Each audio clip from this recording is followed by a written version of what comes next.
How to delete WhatsApp group permanently. Hi everyone, this is Kate and welcome back to another video, and in today's video we will learn how we can delete WhatsApp group permanently. So without further delay, let's get started with this video.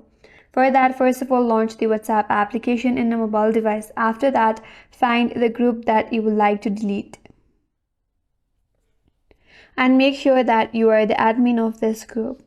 After that, tap on the group name at the top and scroll down a bit, and here under the member section you will find all of the members of this group.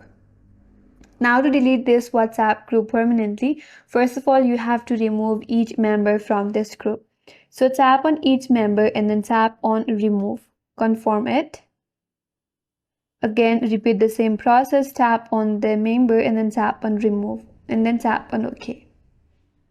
Now once you remove all of these members, if you go back and if you try to exit, again head towards your group and then tap on the three dot at the top right corner and then tap on more.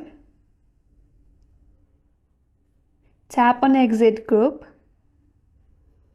After that you will have an option as exit and delete for me. So tap on it.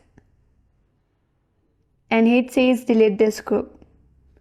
Tap on delete group, and with that now the group is permanently deleted. So that's the way to delete group from WhatsApp, and that's all for today's video. Hope this video was helpful, and if you are new to our channel, consider subscribing. Thanks for watching and stay tuned for more videos.